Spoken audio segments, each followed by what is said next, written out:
Welcome back, guys. Doing Acts 25 today. Uh, the the poll is still up to vote between Hebrews and Ephesians, so go ahead and vote. Let's begin. Now, when Festus was come into the province, after 3 days he ascended from Caesarea to Jerusalem. Then the high priest and the chief of the Jews informed him against Paul, and besought him, and desired favor against him, that he would send for him to Jerusalem, laying wait in the way to kill him. Right? But Festus answered that Paul should be kept at Caesarea, and that he himself would depart shortly thither. Let them therefore, said he, which among you are able, go down with me, and accuse this man, if there be any wickedness in him. And when he had tarried among them more than 10 days, not many more days, he went down unto Caesarea. And the next day, sitting on the judgment seat, commanded Paul to be brought. And when he was come, Paul, the Jews which came down from Jerusalem stood round about, and laid many and grievous complaints against Paul, which they could not prove. Right? This is important. They couldn't prove it under the law, right? Which is what their entire thing was about, right? Well, he answered for himself, neither against the law of the Jews, neither against the temple, nor yet against Caesar, have I offended anything at all. But Festus, willing to do the Jews a pleasure, answered Paul, and said, Wilt thou go up to Jerusalem, and there be judged of these things before me? Then said Paul, I stand at Caesar's judgment seat, where I ought to be judged. To the Jews have I done no wrong, as thou very well knowest. For if I be an offender, or have committed anything worthy of death, I refuse not to die. In other words, he's saying that if he is a lawbreaker, he accepts his death, right? But if there be none of these things whereof these accuse me, no man may deliver me unto them. I appeal unto Caesar. Then Festus, when he had conferred with the council, answered, Hast thou appealed unto Caesar? Unto Caesar shalt thou go. Festus was a Roman, right? So he's going according to the Roman law, not the Jewish law. And that's what Paul is specifically on purpose appealing to, right? Because Jesus told him that he's to go to Rome.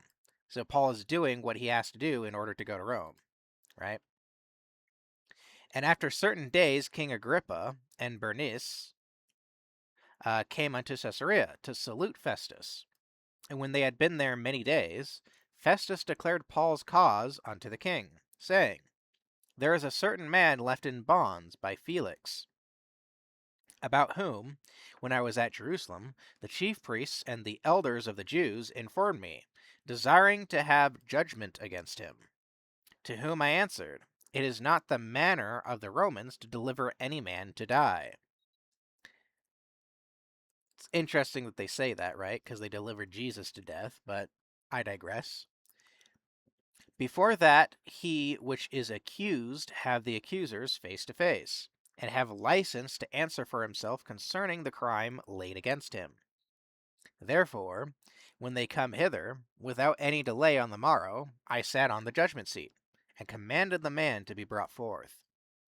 Against whom, when the accuser stood up, they brought none accusation of such things as I supposed, but had certain questions against him of their own superstition, and of one Jesus, which was dead, whom Paul affirmed to be alive. Right? So remember, Rome, I mean, they're religious, but like the governors and stuff, they're more like the modern day secular people, right?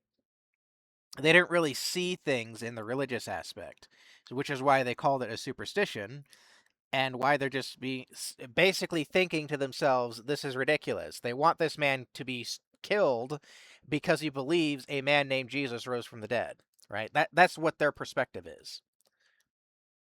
And because I doubted of such manner of questions, I asked him whether he would go to Jerusalem, and there be judged of these matters.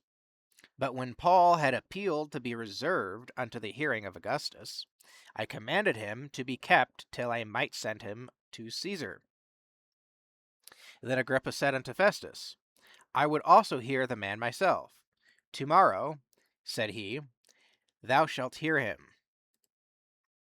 And on the morrow, when Agrippa was come, and Bernice, with great pomp, interesting, right, and was entered into the palace of hearing, with the chief captains and principal men of the city, like the governors and like the officials, right? At Festus's commandment, Paul was brought forth. And Festus said, King Agrippa, and all men which are here present with us, ye see this man, about whom all the multitude of the Jews have dealt with me, both at Jerusalem and also here, crying that he ought not to live any longer.